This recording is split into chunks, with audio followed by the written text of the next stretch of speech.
Hey, what's up everybody, this is Muth24, and today I'll be taking a look at the 1 to 100 scale Master Grade Crossbone Gundam Full Cloth.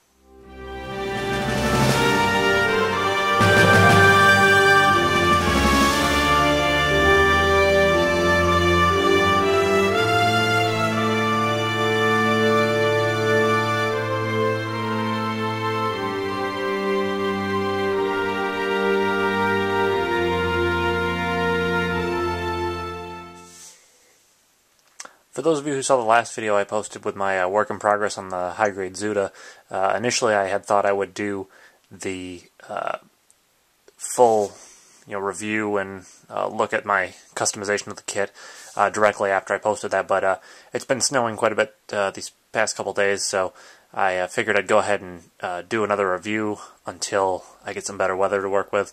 But really I've only got a little ways to go on that kit still, so anyways, today I'm going to take a look at the Crossbone Gundam Master Grade, and the box is pretty big, and the Gundam itself is pretty small, and I'll do a size comparison in a little bit here, but just because it's small doesn't mean that it's a bad kit by any means. Bandai engineered this pretty differently than most of its older Master Grades, but it paid off pretty well, I think, and get more in-depth with that as we go. But take a look at the front here. You've got the Crossbone Gundam Full Cloth in front of Jupiter with its crossbow and full cloth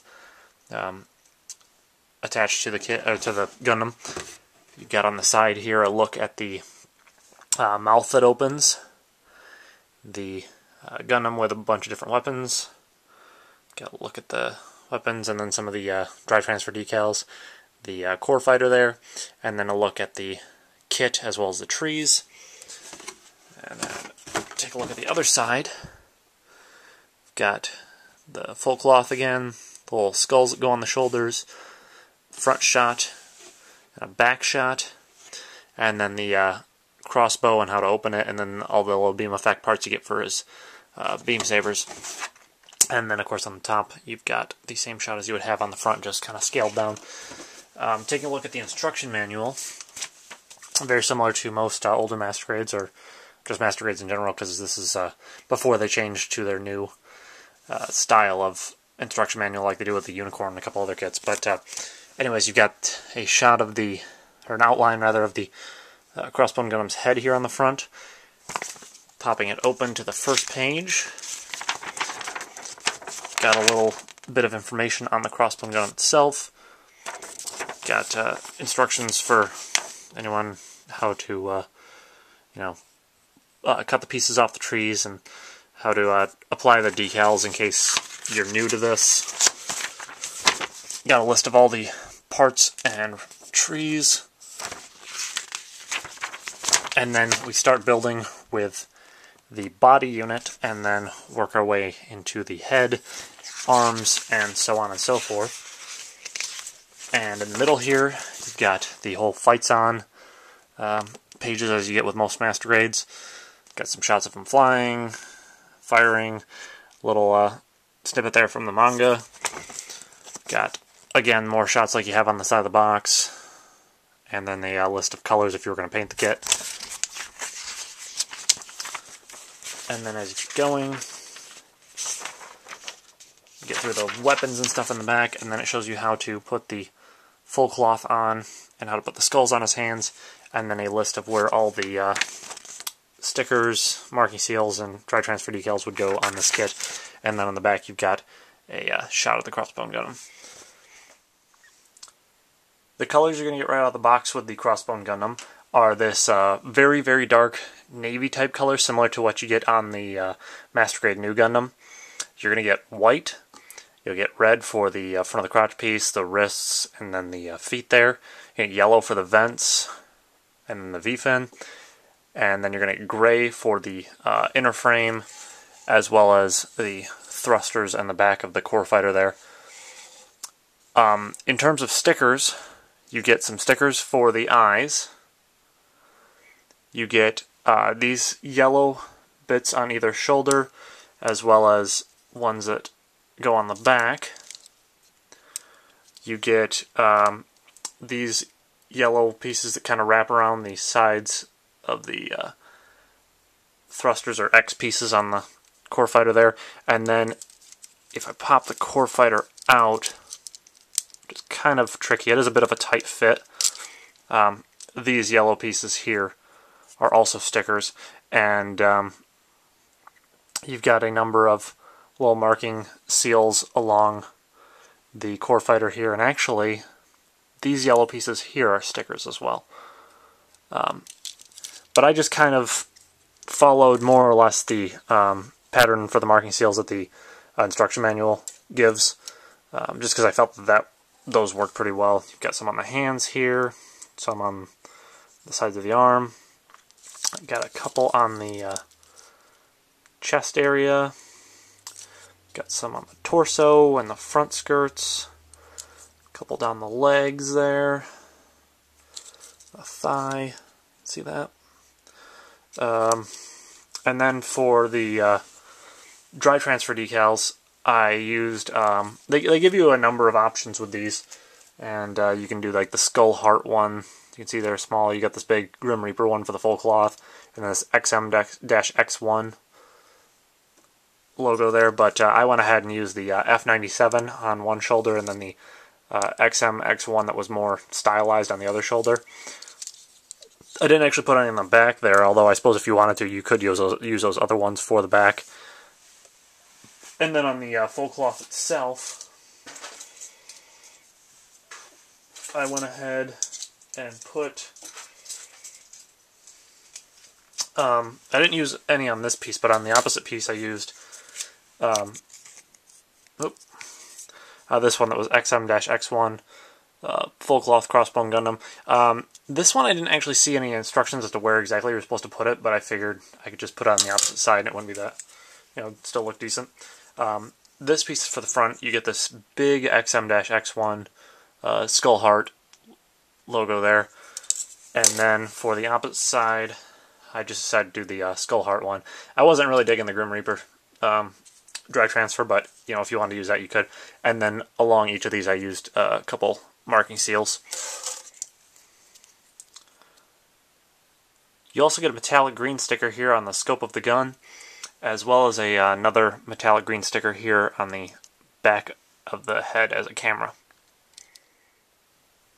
Now the side of his head here, you see this little feather piece coming out that's in black. There's supposed to be a red piece that goes over the top there. It's very small, there's not much of a connection there, and at some point when I was building this kit, it fell off and I don't know what happened to it, but I lost it. And I remember thinking when I was building this kit I should glue that together because it was really loose. So it up and disappeared on me. I'm a little bit disappointed about that, but it's not the end of the world because they do give you some options to use other pieces that I assume are from the Verka kit. But it is one thing you should keep in mind if you're looking at getting this kit. And I have some of the trees here with the other pieces on there. And I've never built the Verka kit, but see, there's the sides of the head, and they don't have the hole in there for the feather. There's some of the skirt armor. Here's a little one of the pilot, Tobias Aronnax. That's not an extra piece, I just didn't cut him off yet. You also get some pieces for the waist and skirt interior there, and then some pieces for the leg. I did go ahead and darken the eyes and nose and the teeth of the skull and crossbones there on the chest, as well as the majority of the rest of the kit with a fine tip black Gundam marker. But in the event that you didn't want to use the skull and crossbones on the chest, you are given a smooth, plain-looking chest piece. For a size comparison, I've got the Master Grade Unicorn Gundam. This is the OVA version, and I'll be reviewing him next out of my Gundam kits. But you can see that he towers over the Crossbone Gundam, and even the Shining Gundam, which is a relatively similar-sized Gundam, is still almost a whole head taller than the Crossbone Gundam. So he's not that big in comparison to a lot of other major Gundams. In terms of the posability, though, the Master Grade Crossbone Gundam is really good, and I removed the core fighter just for the sake of making it easier on myself here, but for the arms, you've got a little bit of a movement up and down here at the shoulder. You've got some movement back and forth. Can rotate 360 no problem, and actually the shoulder armor will flip open like that, and that's more to make it easier when you're putting the full cloth on than anything else, but it is kind of an interesting thing to note. Arms can go up about that high. can rotate below the shoulder back and forth. It can't quite go 360 because of this vent that sticks up. You can bend 180 no problem. That peg almost came out on me there. Can rotate just at the elbow 360. And then the wrist will go up and down like that.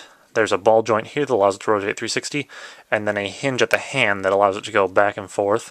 And then for the hand itself, you've got the traditional ball joint thumb, and then a trigger finger, and 3 separate fingers.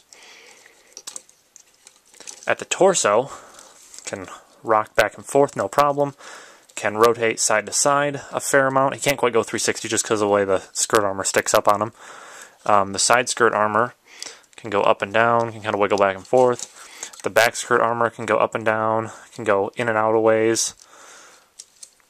The front skirt armor can go up and down, and there's actually a hinge in here, which is important for one of his many accessories that he has and weapons that are hidden on this kit.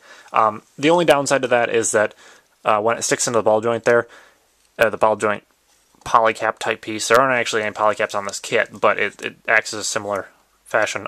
But at any rate, when you stick it in there, and then sometimes try to move it around, the hinge will move up and then it'll pop out of place. It's not that hard to get it back in. It's just kind of a minor annoyance. If you can see here, the legs are connected to the waist in the front here, a little bit further forwards than just straight at the center. So they can rotate back and forth no problem. Can go in and out, and if you knock the side skirt armor out of the way, they can go up about that high to the side, which is pretty crazy. They can go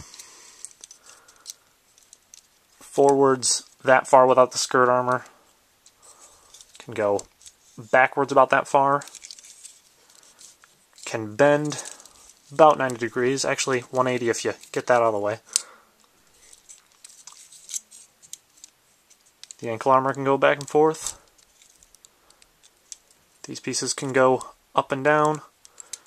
The foot can go back and forth, can wiggle side to side. And then the toe can move back and forth like that.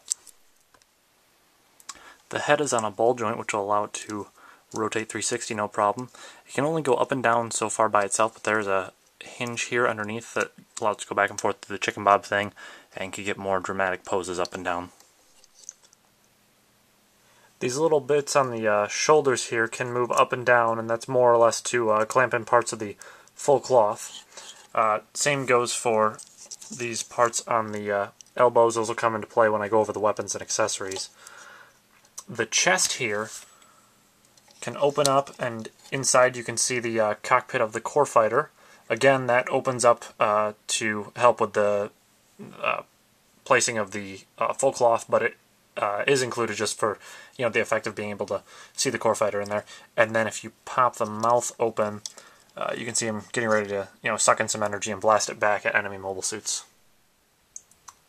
So that pretty much wraps up part 1 of my review. Check back for part 2 to see the transformation of the core fighter and to check out all the Crossbone Gundam full cloth weapons and accessories. See you then.